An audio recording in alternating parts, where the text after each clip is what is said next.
Assalamualaikum warahmatullahi wabarakatuh. Halo teman-teman dan Bapak Ibu guru semua. Perkenalkan, nama saya Alpita Putri Zahra, siswi kelas 6 SDN Negeri Pasir Malang 5, Kecamatan Pangalengan, Kabupaten Bandung.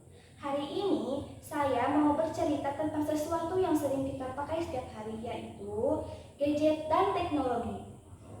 Zaman sekarang banyak anak-anak yang menggunakan gadget. Mereka tahu cara menggunakan HP, tablet, laptop, dan gadget lainnya.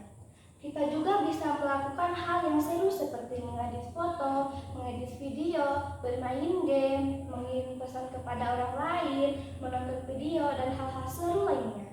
Ini semua sangatlah mudah, bukan? Saat ini tidak jarang dilaksanakan dengan menggunakan teknologi. Misalnya saja, saya pernah menggunakan aplikasi Canva untuk mengedit foto tentang kesadaran lingkungan. Aplikasi ini sangat membantu saya untuk berkreasi dalam membuat video. Meskipun kita memakai aplikasi yang kita gunakan secara mudah, tetapi kita harus mengetahui apa yang tidak boleh digunakan dalam aplikasi tersebut. Kita juga tidak boleh bertindak gegabah dan sembarangan. Nanti akhirnya berbahaya, menimbulkan hoax, tidak semangat belajar, ingin terus menggunakan gadget, berkurangnya komunikasi keluarga, perubahan perilaku pada anak, menurunnya interaksi nasional, paparan konten negatif, dan lain-lain. Contoh nyatanya, saya pernah mengalami tidak semangat belajar karena saya ingin terus menggunakan HP. Hal ini disebabkan oleh banyaknya aplikasi menarik di HP yang tidak saya gunakan sesuai fungsinya. Hal tersebut berbanding balik ketika saya membatasi penggunaan HP hanya sekedar untuk sumber pembelajaran. Saat itu, saya memiliki tugas yang tidak saya pahami. Saya mencoba untuk mencari di internet untuk menyelesaikan tugas tersebut. Dengan adanya bantuan dari internet disertai kemampuan saya dalam membatasi penggunaannya, maka teknologi bisa membantu menyelesaikan tugas sekolah dan membuat saya lebih memahami materi yang dipelajari. Contoh yang dialami saudara saya yang pernah mengalami berkurangnya komunikasi bersama keluarga karena saudara saya lebih fokus dan asyik bermain HP masing-masing saat dengan berkumpul. Bahkan saat makan bersama, sehingga mengabaikan interaksi tatap muka dengan anggota keluarga. Makan malam atau waktu berkumpul bersama hanya diisi dengan keheningan atau obrolan yang sangat singkat. Ketika ditanya, jawaban yang diberikan sangat singkat, hanya sekedar ya dan tidak. Meskipun ada beberapa dampak negatif yang ditimbulkan dari teknologi, tetap saja ada hal positif yang dapat dirasakan oleh para penggunanya. Dengan adanya teknologi, dapat membantu saya untuk berkomunikasi dengan keluarga yang jarang saya temui. Salah satunya pada aplikasi WhatsApp. Banyak fitur yang bermanfaat seperti fitur chat dan video call. Manfaatnya, saya bisa bertukar kabar dengan bertatap muka bersama keluarga hanya dibatasi oleh layar HP. Begitu banyak manfaat penggunaan teknologi di era sekarang ini, asalkan harus disertai dengan kemampuan dalam menggunakannya. Nah, kemampuan inilah yang disebut literasi digital. Apa itu literasi digital?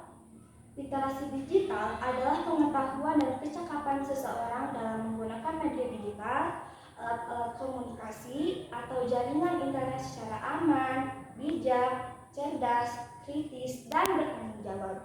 Dengan menggunakan literasi digital, yang terjadi adalah adanya perubahan dan peningkatan positif dalam cara individu berinteraksi, belajar, bekerja, dan hidup di era teknologi yang serba canggih ini. Bayangkan saja, setiap hari kita disuguhi berbagai konten yang muncul di sosial media dari mulai berita positif sampai negatif. Semuanya hadir di akun kita. Saya pernah mendapatkan berita hoax tentang meteor jatuh di salah satu daerah di Jawa Barat. Karena banyak yang membagikan cerita tersebut, saya hampir mempercayainya. Tetapi setelah saya membaca berita dari sumber yang lain, ternyata berita itu adalah hoax. Itu adalah satu dari banyaknya informasi bohong yang sering disebarluaskan di sosial media. Untuk mengatasi masalah tersebut, maka diperlukan kemampuan dalam memahami berita yang disampaikan. Ketika kita tidak memiliki kemampuan tersebut, dapat menimbulkan dampak negatif. Salah satu dampak negatif ketika kita tidak memiliki kemampuan literasi digital akan menimbulkan secara online. Saya pernah membaca komentar negatif yang ditujukan kepada seseorang di sosial media. Hal tersebut merupakan perilaku tidak terpuji karena bisa menyakiti hati orang lain dan mengajak untuk berbuat hal negatif di sosial media. Mulai hari ini, kita harus menggunakan teknologi sebaik mungkin. Dengan menggunakan gadget juga harus disikapi dengan bijak. Caranya adalah membatasi waktu penggunaan gadget. Saya pribadi sudah mencoba membatasi waktu penggunaan HP, yaitu setiap pulang sekolah dengan durasi kurang lebih selama 1 jam. Hal ini saya lakukan agar menjaga kesehatan anggota tubuh, terutama mata. Selain itu, saya juga hanya menggunakan gadget untuk belajar dan menonton video untuk menyegarkan pikiran saya. Cara ini juga saya lakukan agar tidak kecanduan dalam menggunakan gadget. Dengan menggunakan gadget secara bijak berarti kita memiliki kemampuan literasi digital yang baik pada zaman yang secanggih ini. Bapak, Ibu guru dan teman-teman semua, marilah kita gunakan teknologi untuk hal-hal yang bermanfaat seperti belajar, komunikasi bersama sanak saudara, dan lain sebagainya. Dengan demikian, meskipun dunia ini sudah serba canggih, kita tetap bisa menjadi manusia yang beradab dan prestasi.